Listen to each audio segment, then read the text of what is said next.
Yang terakhir, Pak Prabowo ke PSI. Wah, ini nih yang menarik nih. Ini kan kita juga ngeliatnya, gitu kan? Pak Prabowo ke PSI. Wah, mimpi adalah kunci untuk kita. Dia tiba-tiba nyanyi karena nggak percaya kan. Guntur Romli keluar dari PSI. Itu yang tadi tuh. Iya. Terus udah gitu Ade Armando pecah kongsi dengan Denny Siregar, dicokro. Itu biasa aja tuh. Biasa aja tuh. Malah sekarang mungkin PSI yang tadinya bilang tuh dia tuh Nasdem, Anda mencalonkan Anies, kadernya keluar. Nah, sekarang juga sama tuh. Dia nggak bisa ngomong gitu juga. Iya.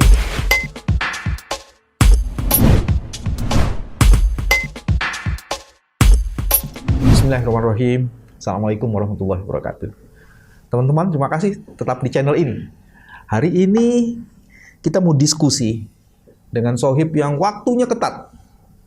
Badannya lebar, tapi waktunya yang ketat gitu loh. Orang serius. Orangnya serius, kalau lagi serius, kalau lagi nggak serius. Saya ditemani oleh Henry Satrio. Sobat, gimana? Apa kabar? Baik, Mas. Baik. Lu kayaknya lagi serius. Jadi kita serius ya. Pemirsa, ini obrolan tentang bangsa dan negara tuh harus dibahas dengan serius. Serius ya. Apalagi yang mau kita obrolin serius nih. Ya. Karena ini benar-benar ingin menjaga kewarasan kita. Ya. Apa pendapat lo? Anda nih serius dong nontonnya. Apa pendapat lo? Ini serius nih. Ada kasus, bukan kasus, permohonan di MK yang diajukan oleh PSI. PSI menarik nih untuk kita bahas nih. Untuk presiden dan wakil presiden boleh berusia 30 tahun. Walaupun setelah itu hakim MK keren tuh, Profesor Sardi. Kenapa nggak 30? Kenapa nggak 25? Kenapa 35?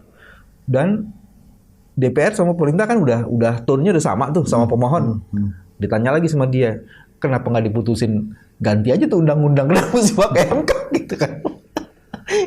Ini cuma mau cari masalah aja nih.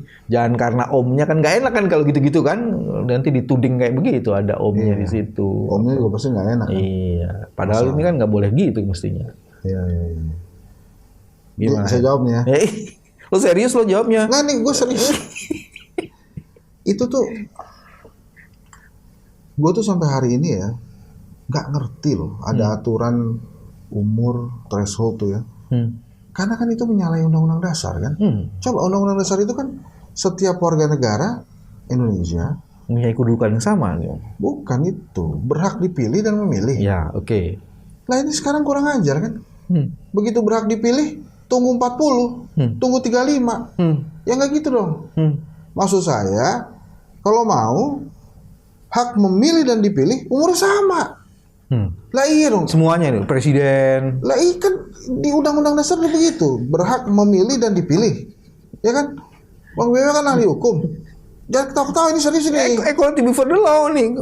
Gue lagi mau menebak ke arah mana ini. Jadi gue karena begitu. Kelihatannya gue kedekatan kameranya. Gede banget. Sorry pemirsa. Apapun itu saya belajar banyak dari Pak Jokowi. Citra itu jadi penting. Memilih dan dipilih. Kalau misalnya kita 18 bisa memilih, 18 kan ya? Ikut pemilu tuh 18 tahun. 18 bukan tahun. 17 ya? 18. Yang 17 tuh apa ya? Boleh kawin. Boleh kawin. Udah dinaikin juga. Nanti kita cek. Oh sama nanti kita cek aturan supaya tidak salah. Ya. Film. 17 tahun ke atas. Ya kan? Gitu. Nah kalau memang boleh memilih 18, maka boleh dipilih juga harusnya 18. Jadi kalau MK mau oke nih besok ya, anggaplah ini kan ada open public policy itu ya. Anggaplah dia mau masuk ke arah situ lagi seperti keputusan KPK. Harusnya diputusin 18. Sehingga tidak ada pembedaan antara hak dipilih dan hak memilih. Tapi kan ada kematangan profesional, Bos. Emangnya kalau milih itu nggak perlu? Seorang KPK harus punya pengalaman dulu, nggak tiba-tiba umur 18 tahun bisa jadi ketua KPK. Nah, makanya itu kan tugasnya para ahli hukum menerjemahkan ada aturan undang-undang dasar yang mengatakan bahwa setiap warga negara berhak dipilih dan memilih. Oke. Kalau saya nggak ngerti hukum nih Bang. Yang saya melihat adalah kalau saya diwajibkan untuk memberikan suara, maka saya juga boleh dong mendapatkan suara. Artinya Bisa. saya boleh dipilih Iya. gitu.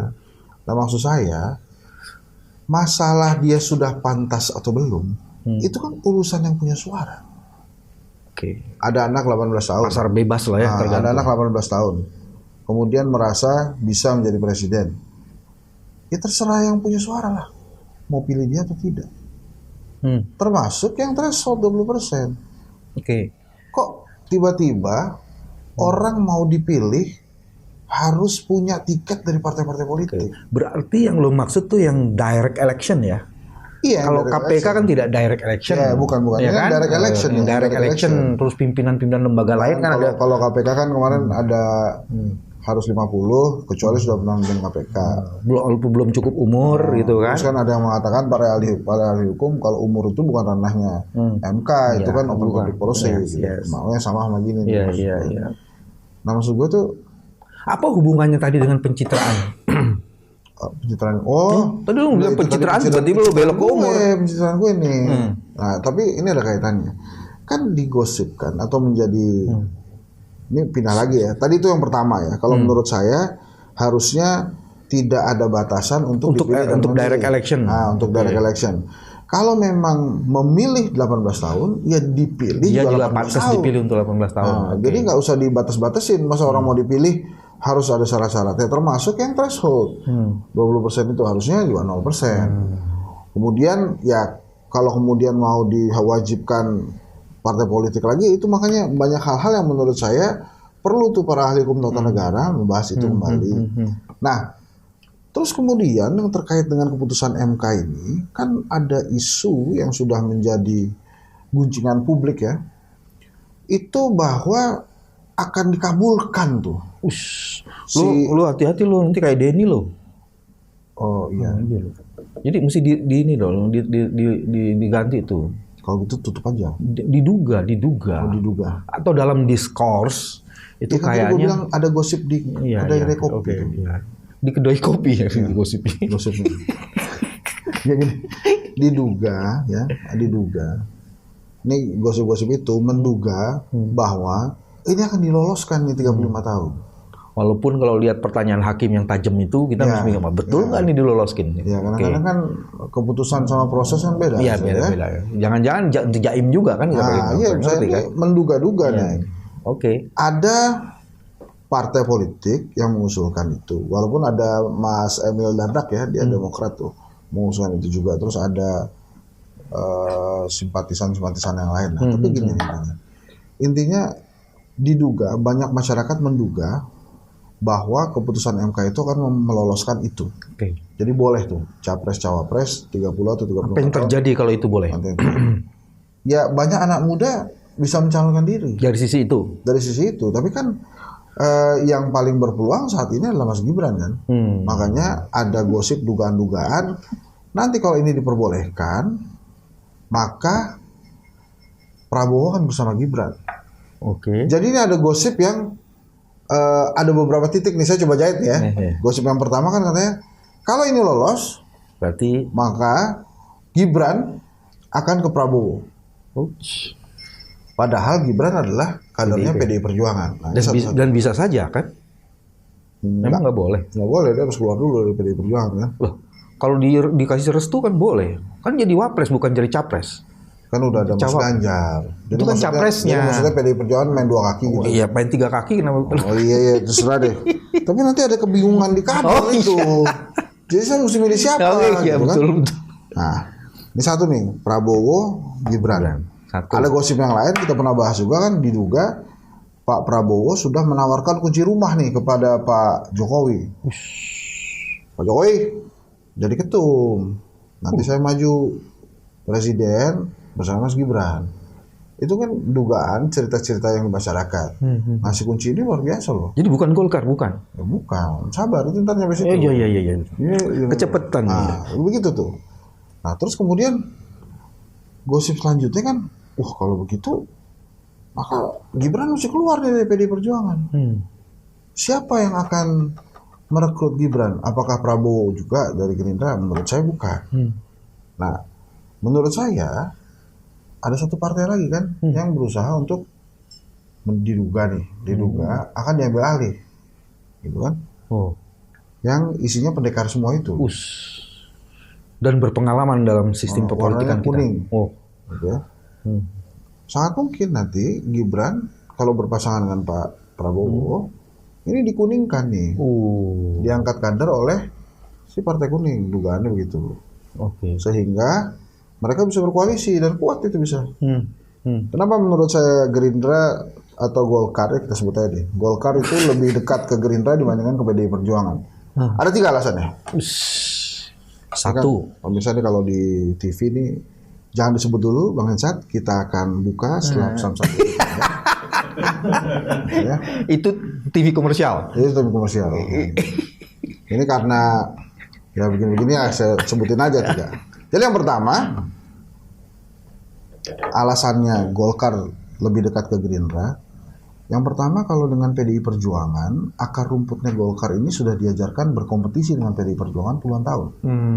Gitu ya. Historical background-nya gitu ya. Kemudian alasan yang kedua, dalam sejarahnya Golkar di periode pertama pemilihan presiden itu memang belum pernah bersama PDI Perjuangan, seingat saya. Karena alasan yang pertama tadi itu. Kemudian yang ketiga, jelas Pak Prabowo dulu adalah kader Golkar, jadi lebih dekat dengan Golkar.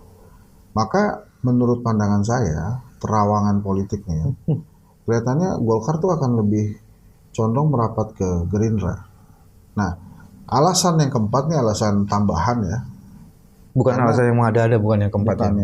Ini karena Golkar ini terlihat semakin lama semakin tegak lurus dengan Pak Jokowi. Bukan takut ya, saya nggak ngomong takut loh. Tadi pemirsa nggak ngomong, saya nggak dengar ngomong saya takut. Cuman mesti dijelasin ya, bedanya takut sama tegak lurus. Nah, ini saya bilang tegak lurus. Kelihatannya ikut apa kata perintah Pak Jokowi, gitu. Nah, ini akan jadi kerumitan juga pada saat ternyata Pak Jokowi mengarahkan Golkar ya, gitu, ke Gerindra, sama seperti sangat mungkin loh ya, ini menduga-duga nih. Pak Jokowi mengarahkan relawan-relawan terkuatnya untuk bantu.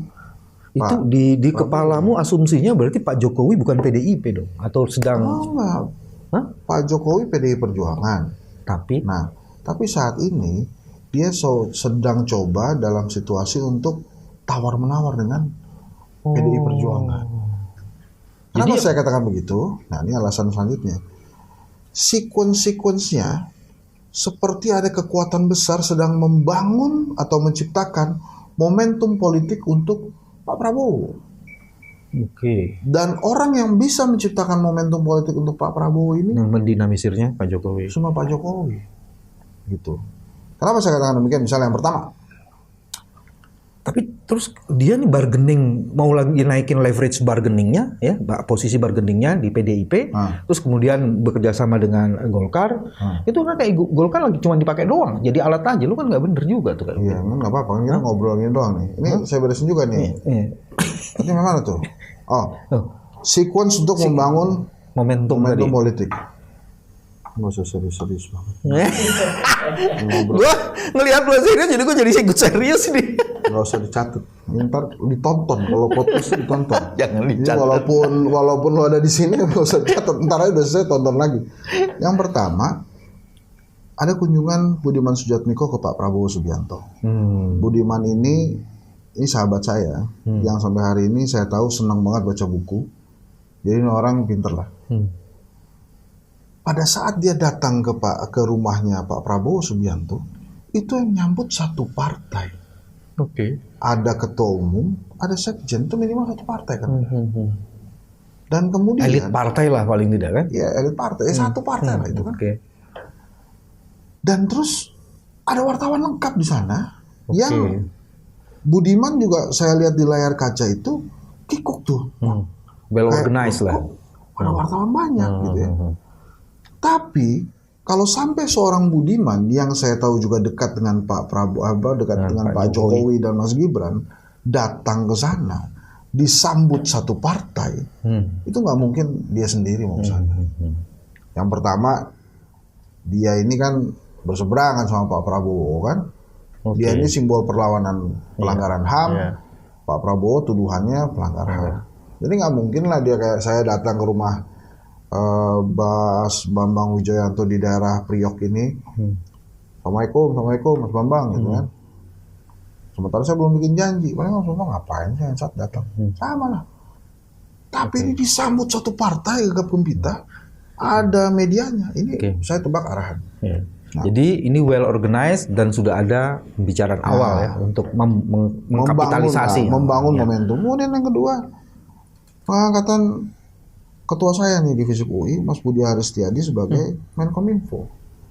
Sebelumnya ada pergerakan Projo jumpa dengan pentolan relawannya Pak Prabowo. Ingat Pak Mas? Iya. Relawannya Pak Jokowi itu rumusnya cuma satu, tegak lurus ke Pak Jokowi. Merah kata Jokowi, merah kata kami. Kuning kata Jokowi, kuning kata kami. Kira-kira begitu lah. Datang itu. Sudah dua tuh. Sekuensnya Pak Prabowo. Yang terakhir, Pak Prabowo ke PSI. Wah, ini nih yang menarik nih. Ini kan kita juga ngeliatnya, gitu kan? Ini bukan tentang gede kecilnya partai politik. Tapi bagaimana PSI merujak Pak Prabowo di 2019 itu kan luar biasa. Ada apa? Ada penghargaan apa Pak Prabowo tuh dapat penghargaan apa? Lebay berkepanjangan apa? Gue cek apa dulu tuh. Mas Guntur Romli itu kan. Nah akhirnya keluar juga dia dari PSI gara-gara Pak Prabowo datang ke PSI. Kalimatnya ini bos, apa namanya? Aduh, ini begitu ada Henry terus ininya, nah ini dia nih. Award kebohongan terlebay untuk Prabowo Subianto di 2019. Award kebohongan terlebay. Menurut Mas Bambang, itu yang tanda tangan si Grace loh, bos. Grace ya? Iya, tanda tangan Grace. Yang kemarin menyambut hangat Pak Prabowo. Iya. Grace lupa kali. Bukan. Coba kita lihat. PSI ini, walaupun sebuah partai politik, tegak lurusnya Pak Jokowi. Oke. Nggak mungkin juga Prabowo tiba-tiba kucuk-kucuk, kita ke PSI. Nggak mungkin juga menurut saya.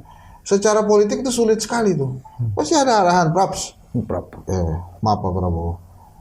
Pak Prabowo ke PSI deh. Wok atau Praps, udah betul itu Praps atau Wok gitu kan. Kenapa Pak saya mesti ke sana? Ini partai yang penuh dengan anak muda. Kamu perlu suara anak muda. Kemudian kan oke, di set kan. Grace kan. Hah? Atau misalnya Giring. Ring. Itu Pak Prabowo mau ke PSI. Wah, Pak Prabowo ke PSI. Wah, mimpi adalah kunci untuk kita. Dia tiba-tiba nyanyi karena nggak percaya kan. Kalau lagunya lagu ini loh, ya betul itu. Iya. Di Laskar Pelangi ya. Oke. Terus, Ring, kenapa kata Grace gitu kan? Pak Prabowo mau kemari. Terus gimana? Lo terima nggak? Menarilah dan terus ketawa, gitu kan? Ketawa kayak gitu kan? Wah, Ring, tapi kita mesti... Sekarang lagi menari-nari dia nih memang nih. Tapi kita mesti terima nih. Lo kenapa?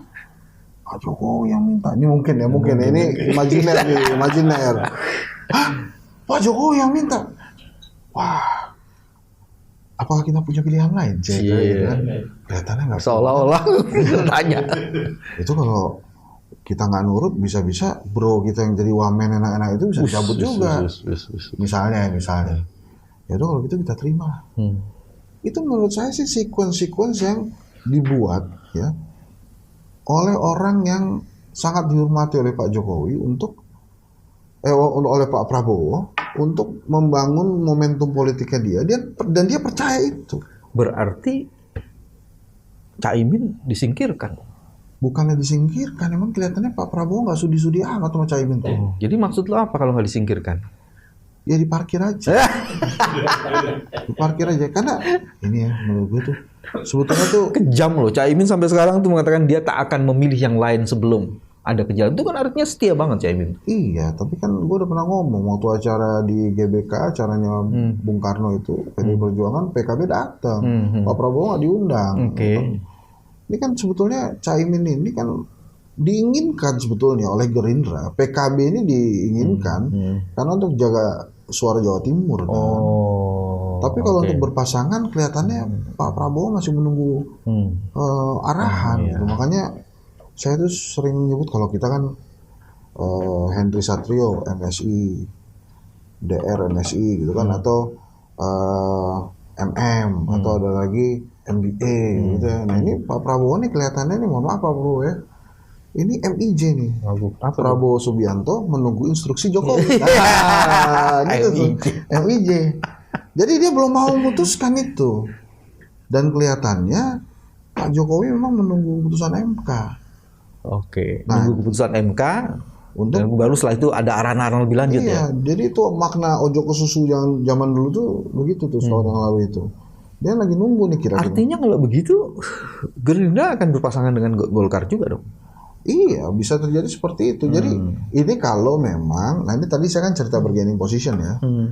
Nah itu kan, ini coret-coret politiknya aja. Jadi kalau kemudian semua partai koalisi pemerintah kecuali PDI Perjuangan dan Nasdem itu tegak lurus ke Pak Jokowi, maka mereka semua akan menunggu arahan Pak Jokowi. Sementara ini P3 yang diminta menemani PDI Perjuangan kan, ini juga secara akar rumput kan nggak klop bos. Itu sama-sama tahu lah. P3 dan PDI, tapi kan ini arahan Pak Jokowi juga. Terserah lah mau ngomong nggak juga, tapi kan ini kita ngobrol aja ya. Kalau nggak nanti mohon ajukan hak jawab di sini juga lah, ngobrol, kata Hensat nggak pas tuh. Tapi kan selama ini memang menemani PDI Perjuangan. Nah, PAN, PKB, kalau nyebut PAN sekali aja, jangan kayak di TikTok kan. Kalau nyebut TikTok kan PAN. Gitu kan, ini sekali. Artinya apa tuh? Ada itu lagunya. Bukan anak TikTok ya. Lu gak main TikTok gua. Gitu. Ada PAN, PKB, Golkar, Gerindra kan. Nah ini kalau masih tegak lurus ya, sehingga ini nih menunggu arahan Pak Jokowi aja, dibilang ke Gerindra. Nah tapi kalau kemudian nanti, nah ini saya akan masuk ke bargainingnya itu. Kalau kemudian daya tawar Pak Jokowi ini cukup untuk Bu Mega, dan kemudian misalnya Bu Mega oke lah Pak Jokowi mari bantu PDI Perjuangan bersama-sama, itu dia bisa saja membawa partai politik itu kembali lagi dukung Ganjar Pranowo. Ini kan misterinya itu sebetulnya salah satu key-nya itu adalah sahabat saya lagi tuh Adian Napitupulu mengatakan bahwa Pak Jokowi pasti dukung Ganjar. Buat apa? Itu kan seperti mengatakan bahwa Abraham Samad pasti anti korupsi. Kan udah pasti tuh. Tapi kenapa mesti diungkapkan? Bambang Wijoyanto bilang Abraham Samad pasti anti korupsi, itu kan pertanyaan buat orang-orang. Lah, emangnya ada apa dengan Abraham Samad? Kan kayak gitu. Sama ini begitu dikatakan oleh Bang Adian, secara komunikasi politik kita bertanya, kenapa mesti dipastikan? Malah jadi absurd ya. Iya. Apakah ini ada kaitannya dengan pengumuman 21 April 2023 yang isunya diduga justru Pak Jokowi nggak ngerti tuh bahwa akan diumumkan itu. Oh ya, deklarasinya Ganjar. Nah, balik lagi ke sana. Jadi sekarang itu beredar bahwa Pak Jokowi nunggu nih bagaimana PDI Perjuangan nanti, sehingga dia bisa all out dukung Ganjar beserta partai politik yang lain gitu. Nah kalau tidak, maka kalau misalnya dia bermain berkaki-kaki itu kan, Prabowo dengan Golkar serta PKB, lainnya dengan PDI Perjuangan. Tapi kalau itu yang terjadi ruwet tuh bos. Agak ruwet. Ruwet itu. Nah Mas Gibran ini kan dikuningkan oleh Golkar kan. Dikuningkan, terus Pak Jokowinya balik lagi ke merah misalnya kan. Pura-puranya. Itu ruwet banget itu. Oh, enggak. Masa Pak Jokowi ini canggih politiknya. Maksud lu? Misalnya itu bisa terjadi, misalnya Prabowo sama Gibran, misalnya nih. Kemudian ada Ganjar. Yang dilakukan Pak Jokowi apa? Negarawan, citra negarawannya dia tonjolkan. Guru bangsa. Saya sebagai Presiden Republik Indonesia, saya harus bersikap netral, tidak berpihak. Saya cabut kata-kata cawe-cawe itu. Jadi saya tidak akan berkampanye untuk satu maupun seluruh capres. Saya akan berdiri tegak di atas kepentingan rakyat Indonesia. Pak Jokowi, pencitraannya level dewa bos. Kalau begitu-begitu doang mah kelihatannya. Ini kan handsat nih. Ini mohon maaf Pak Jokowi ya. Ceritanya begitu. Gitu. Jangan-jangan udah dibisikin juga sama orang-orang yang dekat Pak Jokowi ini akan ke arah sana itu. Ya lu pikir gue terlambat kenapa ini tadi sini? Ya jelas itu. Jadi lo menunda-nunda selama ini karena ini akan mencari informasi bukan A1 lagi A0 nih bos. Ampun. Nah, tapi dia belum selesai. Oke. Kan tadi gue sebutin Pak Jokowi jago pencitraan lewat dewa kan. Menurut gue juga keputusan MK sangat mungkin tidak akan meloloskan itu demi pencitraan. Karena walaupun Pak Jokowi nggak intervensi, terus kemudian MK mengiyakan 35 tahun dengan fakta bahwa ada omnya Gibran di MK, maka publik pasti akan berpikir, ini Pak Jokowi pasti. Terasosiasi dan Iya, terafiliasi. secara citra nggak bagus buat Pak Jokowi. Dan itu pun menurut saya akan berimbas kepada citra dan elektabilitas Prabowo serta Mas Gibran. Apalagi kalau kemudian Mas Gibran sampai dikuningkan keluar dari PDI Perjuangan. Citranya jelek. Nah, atas dasar citra-citra itu, ini dugaan lagi nih, supaya tidak seperti Prof. Denny kan. Saya menduga nggak akan diloloskan ini. 35 itu. Jadi akan dibiarkan saja. Kalau nggak dilolosin, berarti akan ada kepusingan untuk memilih siapa. Akan ada hal baru, drama baru yang bisa kita saksikan. Karena kadangnya, saya tuh kalau melihat kebijakan Pak Jokowi ya, itu yang paling sering terbaca itu adalah langkahnya itu langkah yang berdasarkan citra. IKN misalnya. Iya.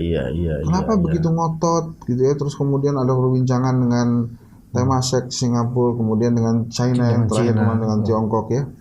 Itu kan citra tuh. Memberi konsesi yang luar biasa. Pokoknya IKN-nya mesti jalan. Pokoknya IKN-nya mesti jadi. Kalau enggak mungkin ya. Kalau enggak gue malu nih. Sebagai presiden mangkrak dong.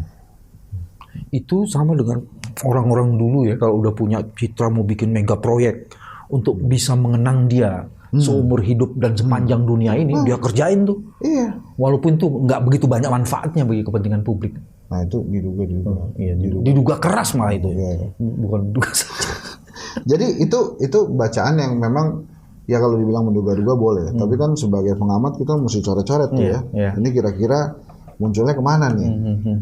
Tapi kok per hari ini saya tetap yakin bahwa Prabowo, Anies Baswedan, dan Ganjar Pranowo itu tetap akan maju ke Pilpres 2024. Walaupun katanya ada penjagalan di Anies, tapi kok saya yakin ya, ini musuhnya nih masuk tuh. Jangan-jangan Anies terjegal dengan konsolidasi di dalam partinya sendiri ya, untuk menunjuk cawapresnya kan? Punya partai itu di dalam koalisinya. Ini koalisinya. Koalisinya mungkin ya. Kenceng nih bos sekarang bos. Sementara sebenarnya di tempat lain juga koalisi lain nunggu juga. Cawapresnya belum jelas juga gitu. Iya. Bahkan lebih tidak jelas lagi karena belum proses pencariannya, belum ada kriterianya belum itu jelas. Itu tadi kalau dugaan gue benar tuh, kalau misalnya MK nggak memenuhi, maka drama baru terjadi. Kalau kemudian MK memutuskan iya, arahnya udah semakin jelas ya. Ini makin jelas ke sana. Terus gue yakin setelah MK memutuskan itu akan cepat tuh orang-orang memutuskan siapa cawapresnya, termasuk PDI Perjuangan. Cuman itu juga bikin kocar-kacir loh bos, langkah itu bos. Tiba-tiba Guntur Romli keluar dari PSI, itu yang tadi tuh. Iya. Terus udah gitu Ade Armando pecah kongsi dengan Denny Siregar, dicokro. Itu biasa aja tuh. Biasa aja tuh. Malah sekarang mungkin PSI yang tadinya bilang tuh dia tuh Nasdem, Anda mencalonkan Anies, kadernya keluar. Nah, sekarang juga sama tuh. Dia nggak bisa ngomong itu juga. Iya. Kena tulah tuh dia. Lu juga. Gitu kan bisa begitu. Iya. Jadi perpolitikan di Indonesia tuh memang di zaman Pak Jokowi ini menarik tuh. Sebenarnya kalau ditulis bukunya tuh dot-dotnya lucu-lucu juga tuh, asik juga tuh. Apalagi orang komunikasi politik ya, banyak banget. Ini kan katanya, bahkan saya bilang kan, saya ngomong nih di acara di DPR nih. Ini nanti ujung-ujungnya 2 capres nih, gitu kan? Selalu bilang begitu. Oh iya, saya nggak mantan, bisa saja begitu. Tapi yang muncul adalah Anies dan Ganjar, nggak ada Prabowo. Kenapa saya katakan demikian? Karena tadi begitu Pak Jokowi, oke, Bu Mega, saya tegak lurus. Bu Mega juga pastinya kan, ya udah Pak Jokowi, bolehlah Pak Jokowi ingin dilibatkan dalam apa misalnya begitu ya. Panggil, hei, Golkar, PAN, PKB, masuk ayo lagi. kita bantu Ganjar. Pak Prabowo kan naik kuda pelan-pelan. Pada kemana? Telepon Caimin, udah diblok. Telat dulu. Giliran saya bebas nggak langsung diijab kabul. Sekarang ada orang yang pengen enggak. Nah itu gimana tuh posisinya? Ada dua saja kan. Dia dukung Ganjar juga karena nggak enak sama Pak Jokowi kan. Atau dia dukung Anies. Atau jadi pemain bebas. Ya. Bisa juga kan? Kenapa saya katakan kondisinya agak sulit kalau ujungnya adalah Prabowo Ganjar per hari ini ya? Karena Anies kan solid nih. Perkara Wapres sudah di kantong, mungkin juga akan diumumkan gitu ya. Kalau tebakan saya sih begitu MK ngumumin nih. Karena untuk konstelasi politik aja. Kalau Surya Paloh udah bilang nanti sebelum pendaftaran calon ini untuk ini misalnya nih berandai-andai nih. MK mutusin boleh 35. Bu Mega pasti kan paham dong langkah-langkah Pak Jokowi, Pak Prabowo gitu. Panggil Mas Hasto mungkin. Tok, panggil Gibran. Datang Gibran. Kamu wakil Ganjar ya? Longkir langsung. Mau canggih. Ngomongin kan. Supaya apa? Supaya Prabowo nggak dapat Ganjar, apa nggak dapat Gibran kan? Jadi double G nih. 2G kan Ganjar Gibran. Yang penting Prabowo-nya nggak dapat kan? Ingat kan dulu strateginya AC Milan. Udah nggak begitu penting perjanjian batu tulis tuh ya, nggak ada. Seri A itu kan AC Milan dulu sempat punya strategi. Pokoknya pemain-pemain bagus, gua rekrut aja. Masalah terjadi cadangan, yang penting ini pemain bagus nggak di pemain yang lain, nggak di klub lain. Jangan di klub lain, bikin gitu repot tuh kan. Nah coba begitu, Mas Gibran jadi wapresnya Mas Ganjar ya. Pak Jokowi oke, anaknya jadi wapres masih oke ayah anda kan. Oh siap. Prabowo langsung Caimin kan begitu tahu gitu, merapat Prabowo nengok kiri nengok kanan, kejem lu. Misal makanya digebrak lu sama Pak Prabowo. Saya itu sayang loh sama Pak Prabowo. Jadi artinya dia gini, dia kan sampai di posisi sekarang jadi capres 2 kali kan. Emang itu nggak dibantuin Pak Jokowi kan? Pernah jadi cawapresnya juga. Ya pernah juga bantuin capres itu. Itu kan rakyat tuh yang bikin itu. Sekarang kan juga yang membuat posisi Pak Prabowo sampai saat ini kan rakyat kan. Boleh dong kalau misalnya rakyat mengusulkan hal terbaik untuk sosok salah satu tokoh di Indonesia. Kalau saya menyarankan, jadiin aja. Apa maksudnya jadiin? Jadiin dengan Caimin. Sehingga Pak Jokowi bisa begini. Ini kan approval rate-nya Pak Jokowi tinggi nih. Tinggi kan nih sebagai presiden. Dia bisa lebih menaikkan itu lagi dengan apa? Dengan mengimplementasikan demokrasi. Nggak cawe-cawe itu. Berdemokrasi dia sebagai penyelenggara. Dia nggak cawe-cawe Pak Jokowi karena Gibran sudah jadi wakil. Jadi nggak cawe-cawe. Nah, bisa begitu juga. Ya. Jadi kita punya berapa? Kalau begitu ceritanya 2 kan tetap. Harapan-harapan orang-orang yang teriak-teriak dua itu kan kejadian kan, kesampaian kan. Ya lah, kok bukan gue ya? Perasaan tadinya gue gitu. Nah itu, jadi gini menurut saya. Ini mohon maaf sekali lagi Pak Prabowo. Pak Jokowi itu kan 2 kali mengalahkan Pak Prabowo kan. So menurut saya kualitasnya Pak Prabowo kemungkinan besar tidak lebih baik dari Pak Jokowi kan. Minimal sama lah kualitasnya kan. Sehingga langkah-langkah luar biasa dari politisi yang mengalahkan Anda 2 kali itu juga mesti hati-hati berhitungnya. Ini karena kecintaan ini kan gini ya pemirsa, ini kan saya di dalam rumahnya Mas Bambang Wijoyanto yang memang sangat dekat gitu dengan soal kuda. Kuda itu kan. Ini juga tapi analisisnya menarik sih. Menghibur Mas Bambang. Enggak. Saya tadi nggak terlalu banyak tanya-tanya lagi karena saya lihat ini banyak orang yang tidak berpikir sebrilian itu. Tapi kamu punya kemampuan lebih hebat ternyata untuk mengkonstruksi pencitraan itu dengan cara-cara yang hampir masuk akal itu. Itulah ilmu melihat di pengkolan. Jadi kita lihat-lihat. Jadi ini kan cuma berhitung tentang kemungkinan-kemungkinan kan. Baik. Kalau kita lihat Pak Jokowi ya citra. Tadi kemungkinan pertama MK oke dengan permintaan atau dorongan dari PSI dan teman-teman yang lainnya. Nah, apakah kemudian akan semudah itu Pak Prabowo menggait Ganjar? Kan belum tentu. Iya. Ada Megawati Soekarno Putri gitu kan. Gitu. Kalaupun ternyata nggak dipenuhi, nggak disetujui karena juga citra yang dijaga Pak Jokowi, maka ini kan juga sama kerumitannya. Sebenarnya di samping citra itu Pak Jokowi ingin membangun mercusuar sebenarnya. Iya. Nah, mercusuar itu penting bagi dia untuk bisa diingat. Hen, ini lu janji sama gua, kita akan bikin acara di Depok, channel Depok, setiap hari Jumat dan kita akan share. Ini terima kasih udah ini, saya banyak mendengar hari ini karena memang kuping gua 2, mulut gua 1, jadi lebih banyak mendengar jauh lebih baik. Teman-teman terima kasih, ini dahsyat dan saya pikir ini harus benar-benar diperhatikan. Bukan hanya oleh masyarakat tapi juga oleh Pak Jokowi, Pak Erlangga dan Pak Prabowo. Ini penting banget ini. Gosip ini bukan gosip, ini analisis ini penting sekali. Obrolan ini penting banget dan ini bukan sekedar obrolan di kedai kopi atau warung kopi. Sampai ketemu lagi. Terima kasih. Wassalamualaikum warahmatullahi wabarakatuh. Waalaikumsalam warahmatullahi wabarakatuh. Oh Pak, itu udah datang. Parah dong.